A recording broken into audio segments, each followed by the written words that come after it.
Hello friends, કેમ છો બધા? તો તમારું મારી ચેનલમાં હાર્દિક સ્વાગત છે પહેલા તો.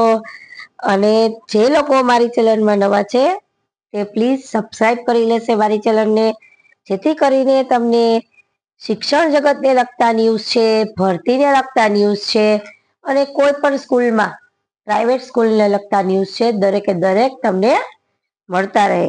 તો આજે હું ખૂબ જ અગત્યના ન્યૂઝ લઈને આવી છું, જે છે જવાહર નવોદય વિદ્યાલયમાં ભરતી આવી છે મિત્રો ટીચરની.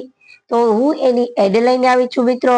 તો તમે અહીંયા જોઈ શકો છો આમાં કે જવાહર નવોદય વિદ્યાલય અલિયાબાડા જામનગર માટે છે.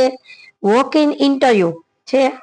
PM Shri school Jawahar Navodaya Vidyalaya Aliabada district Jamnagar require PGT physics on purely contract basis ઉપર છે મિત્રો, with considered remuneration of the તમારો સેલેરી છે જે 35,750 છે.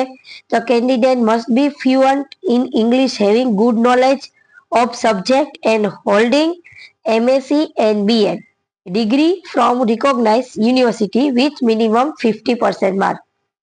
Candidate shall walk in interview 8/8/24 at 9 a.m. along with necessary document and resume at principal office JNV Jamnagar મિત્રો. તો આ જામનગરમાં છે મિત્રો અલિયાબાડાની ન્યૂઝ છે, જેમાં તમારે સાયન્સના ટીચર માટેની જરૂર છે. તમે એમએસસી બીએડ કરેલા હોવા જોઈએ અને તેમાં તમને 50% માર્ક્સ ઉપર આવેલા હોવા જોઈએ. ઇન્ટરવ્યુની ડેટ છે 8/8/2024 છે અને સવારે 9 વાગે છે મિત્રો. પણ જે કેન્ડિડેટે એમએસસી બીએડ કરેલું છે તે જવાહર નવોદય વિદ્યાલયમાં જવા માંગે છે મિત્રો. ખૂબ જ સારી સેલેરી છે અને કોન્ટ્રાક્ટ બેઝિસ ઉપર છે. 35,750 ખૂબ જ સારી સેલેરી કહેવાય મિત્રો. તો હરી અપ, જલ્દી ફટાફટી તમે જઈ આવો 8 તારીખે અને ઇન્ટરવ્યુ આપી આવો, જે કેન્ડિડેટ આમાં કેપેબલ છે તે.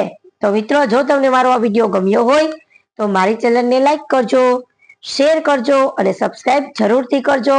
અને આવનારી ટેટ ભરતીના ન્યૂઝ પણ તમને મારી ચેનલમાં મળતા રહેશે મિત્રો. એટલે મારી ચેનલને સબસ્ક્રાઇબ જરૂરથી કરજો કે આવનારી ભરતીઓ ઘણી બધી આવવાની છે મિત્રો. આશ્રમ શાળામાં છે, ટેટ ભરતી છે, પછી 9-10 ભરતી છે, 11-12 ભરતી છે, દરેકે દરેક ભરતી મિત્રો આવવાની છે.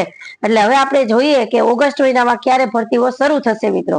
તો જે કેન્ડિડેટને આમાં અલિયાબાડા જવું છે વોક ઇન ઇન્ટરવ્યુ કરવા જવાહર નવોદયમાં, તો તે આમાં જઈ શકે છે મિત્રો. ધન્યવાદ.